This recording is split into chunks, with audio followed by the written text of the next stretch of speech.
No, I couldn't sleep. I couldn't relax. I just couldn't turn off my mind. I kept thinking. I kept thinking about this fingerprint card. You know, there's not much information here, but it does tell me something very important. What? Where I was arrested. Monticello. Why is that important? Well, if I was arrested in Monticello, chances are I was living there. Maybe I was even born there.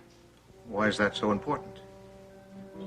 Well, I may have family there. Family, friends, maybe even a couple of enemies. But the point is, someone in that town would recognize me as Kirk Michaels. What are you thinking about doing? I have to go there, Emily. I have to go to Monticello. No, you can't. You just can't do I that. have to, Emily. It's a place for me to start digging up my past.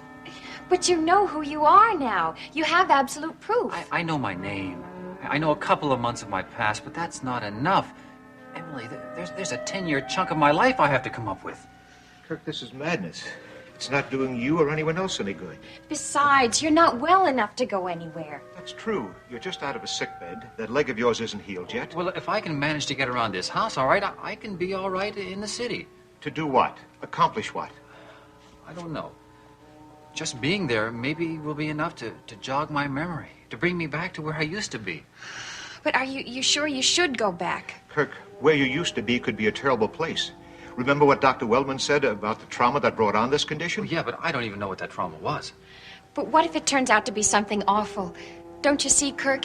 You might be grateful for that loss of memory. Oh, all right, Kirk, if you're so dead set on an investigation, I'll make one for you. I'll go to Monticello. No, Doctor, you've done too much for me already. Well, I've done what I could, and I'm willing to do more, if only to stop this foolishness. No. Look, don't you see? I have to go there. I'm the only one who knows whether Monticello means anything to me, whether the place looks familiar, whether people recognize me. No. I'm going to go there just as soon as I possibly can.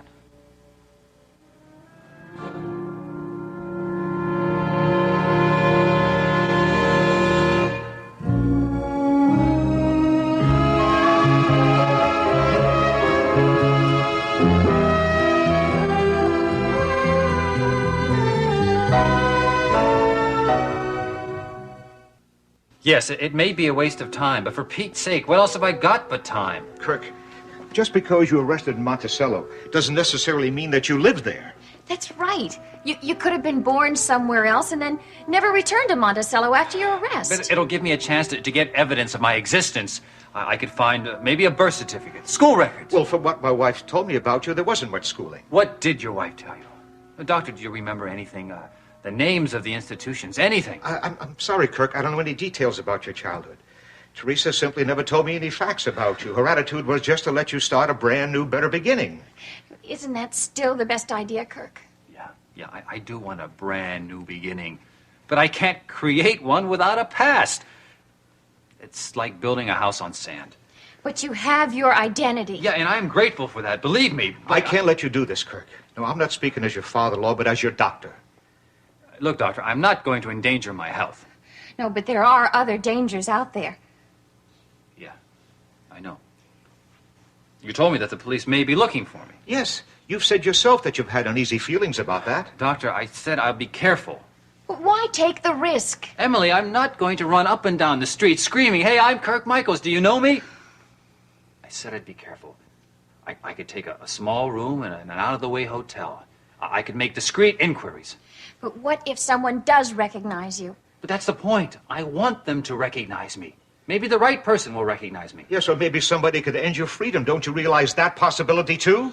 Kirk, it's just too horrible. I can't let you go. I just can't. Emily, it may be as simple as opening the Monticello phone book. Well, we could do that right here. No. I told you. I have to be there. I'm the one that has to see if I can talk to people, see if people recognize me. I said I would be careful. And look, I won't even use my name, all right?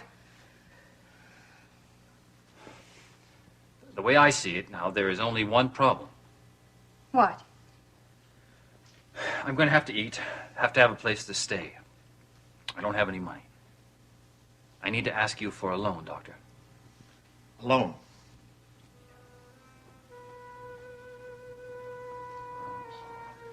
Hey, look, Emily, I promise you, I'm not going to run away from you again. You did once. Why is this any different? It is different. Emily, I know now that I am your husband, and I will accept that responsibility. Responsibility? No. You're running away with my father's money again.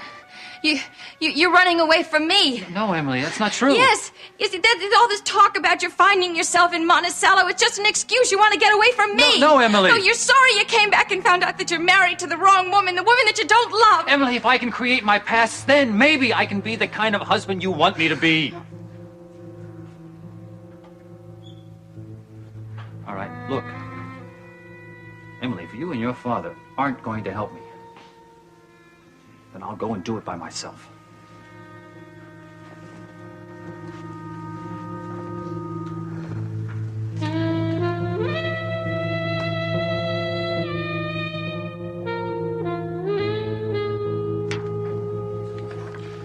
I never could stand reading horror stories. What makes this one even more horrible is that it's fact, not fiction. This report shows that nothing could have prevented the Grand Falls Express from derailing. All that rain weakened the approach to the bridge. 18 dead, 36 injured, 11 or more missing. It's a tragedy. I don't suppose there's any way of knowing exactly how many people were killed, is there? No. Only those people whose disappearance was noticed can be counted as missing. But it's my guess another half dozen must have been carried down the river. People who didn't have any relatives who realized that they'd vanished. Chief, I'm sure that there's somebody somewhere out there praying that their people turn up alive. Yeah, I'm sure, but if they're not alive, it's a blessing if their bodies show up. At least that would make it final. I don't know which is worse, knowing that someone you love is dead or holding on to some little shred of hope. I don't know. What I do hope is that this is the last time you have to worry about this.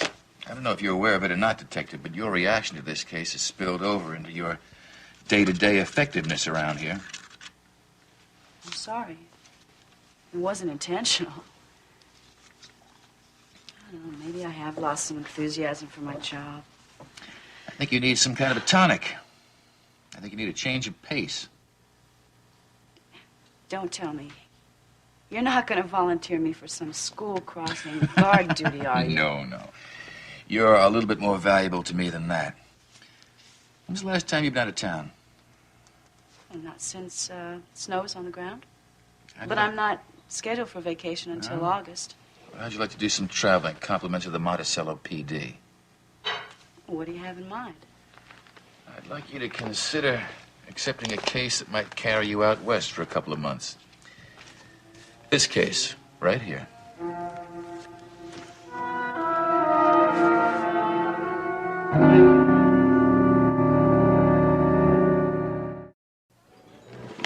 More coffee, fellas? On the house? How can we refuse? No, one day I'm going to get enough money to invest in one of these things. I'm really glad everything worked out all right with Jamie. You know, if something had happened to him, I have no idea what Logan would have done. Jamie will be home from the hospital tomorrow. Logan will probably want to stay with him for a couple of days. Then it looks like you and I will have our babysitting jobs back. Yeah, well, you won't hear any complaints from me. I'll be more than happy to report for duty. That's right. You're starting to really get into this nursing business, aren't you? What's not to like, huh? I mean, I get to sit around the Saxon Hotel suite and eat real fine food and take care of a little guy who's no trouble at all. Well, you're having so much fun, maybe you should start paying Logan. Yeah, it's a thought. But you know what I really like about that job? I really like it when Star comes over to help. Sure you do. You put her to work and then you start supervising. I do my share of the work. Mm-hmm. It's just that I know she gets such a big kick out of it, you know? You know, I've seen that look Star gets in her eyes when she's around you. You know what she's doing, don't you? She's practicing for the day that she can take care of Calvin Stoner this... That's still a ways off by a mutual agreement. Yeah, well, anyway, she's still gonna make a good mother. Yeah, I know. Matter of fact, since you like our service so much, when you and Red tie the knot and have your own blessed event, you can call the Stoner babysitting service, and we'll rush right over and take care of Stevie Jr. while you and the little woman keep the streets of Monticello safe. Only for the kid's sake, I hope it looks like Deborah. That's okay. You can say that today. You're not going to get to me today. No way. I just hope you don't think I don't know what you're up to. You like this job so much because it gives you and Red a chance to play house. I would like nothing better in the world than to play house for real with that lady. Oh, you tell me something I don't know. You know, I was hoping that the situation would make Deborah think about settling down. Yeah, well, I think she'll let you know when she's ready. Well, I know it's made me think about it. Look, don't worry, man. Everything is going to work out just fine between the two of you. I don't know. Every time I think about Deborah and Jamie and the whole situation, I think that that's what I want in life. I really do. I just don't know how long I can wait for it. Which reminds me, I did it again. Did what? I asked her to marry me. You never quit, do you? What'd she say? Well, she's thinking about it, and this time a little more seriously. Well, maybe I better brush off the old suit, huh? Get ready for a wedding? Well, don't worry about it. When the time comes, you're going to be my best man. When are you gonna get her answer? Well, I didn't set a deadline, but by the way she reacted, I got a good feeling. Right on. Well, look who's here. Hi, guys. What's happening? Oh, hello. Steve and I were just talking, gearing up, you know, to go back and guard Jamie Swift against his mama. Well, I think it's going to have to be the two Musketeers. I don't think I'm going to be able to make it. Wait a minute. I thought you enjoyed taking care of Jamie as much as you enjoyed being a cop. That's right. And on top of that, you started it. You can't quit on us now. Well, I don't think I'm going to be able to do it 2,000 miles away. What are you going to be doing 2,000 miles away? Chief just offered me an assignment out west.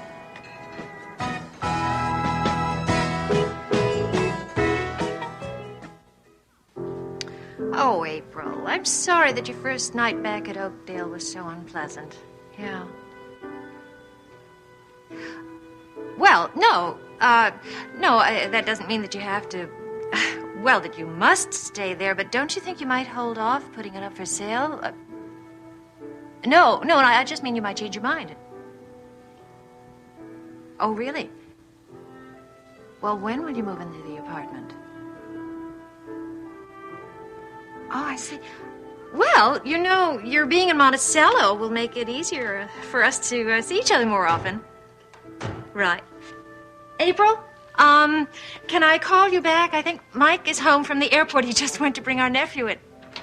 Yeah, right, they're here. Okay, right, bye-bye. Nancy, there's someone here who's anxious to meet you. Hi, Nancy. Oh, Kelly. Kelly. Oh, my goodness. Oh, how was your flight? Oh, everything's fine. Can't tell you how happy I am to be here, though. Oh, let me look at you. I don't know. Well, if you look more like your dad or your mama. Oh, which reminds me, they both say hello. Oh, good. Good. Oh, that's wonderful. Darling, how are they? Where are they? Madrid, I think. It's hard to keep up with their itinerary. They do travel so much, don't they? I told Kelly the guest room is his for as long as he likes. Oh, you know, it's really nice for you to take me in like this. Oh, my goodness, please. We wouldn't have you stay in some kind of hotel.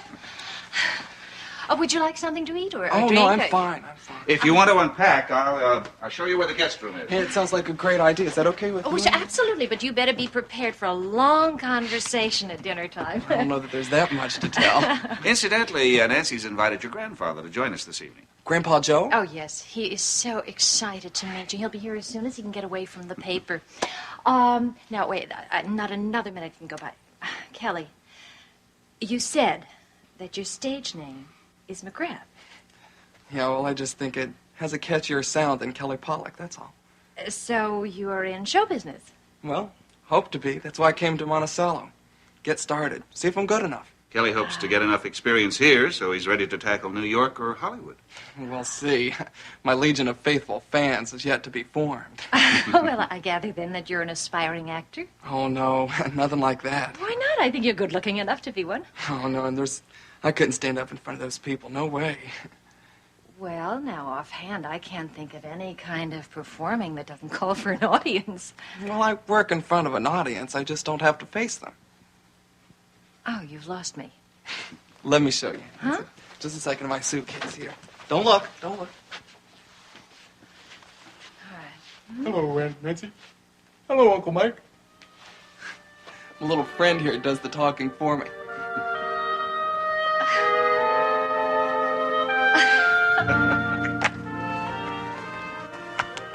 What is this report going to tell me? It's going to tell you got a killer to look for. Van Drieling's auto accident was no accident. He was murdered, no question about it. The autopsy bears that out? Yeah. I found a small puncture wound, left side of the torso. From its size, configuration, angle of entry, it's obvious it was not caused during the crash. In my opinion, it's a stab wound.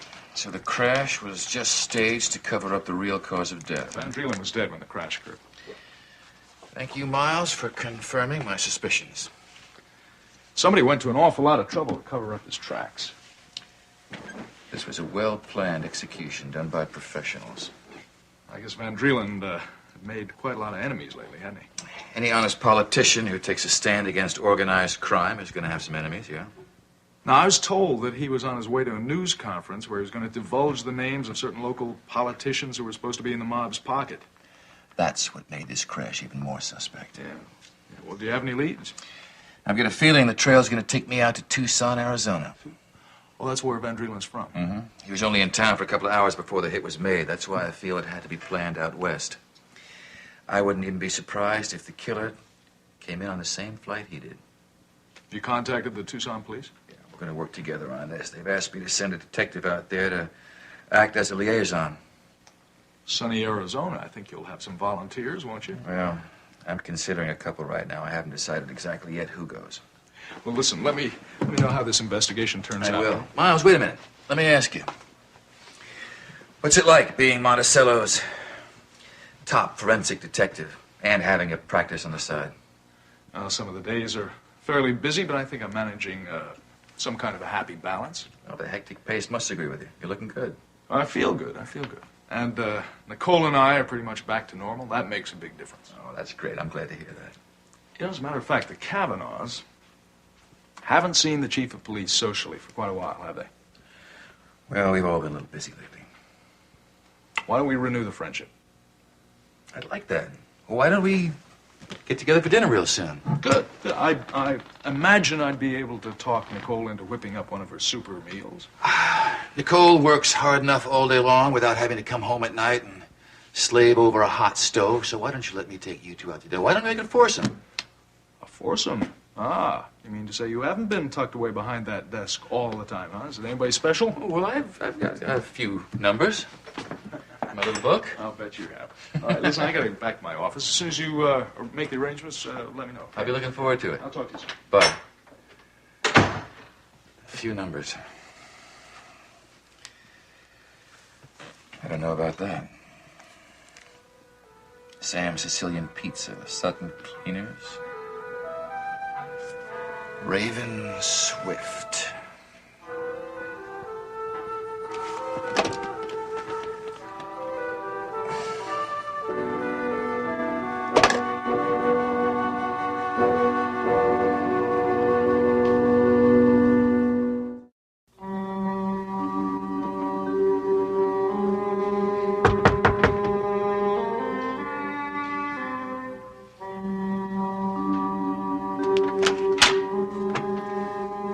I hope I'm not disturbing you. No, not at all. Emily, I owe you a big apology. No, you don't. Yeah, I didn't mean to be so harsh with you. I just got carried away with the moment. You have to do what's best for yourself. Emily, I don't want you to think that I'm doing this to run away from you. I just had this need to do something active. And, God helps those who help themselves, right? something like that. I just don't want to spend the rest of my life living off of the generosity of you and your father. You always did have a proud streak. I couldn't stand the thought of ending up being a permanent house guest. I understand. And I want you to know, if you think that going to Monticello is the best thing to do, then so do I. Thank you. That means a lot to me. And I want to help you every way I can. So when you do go to Monticello, I'm going with you.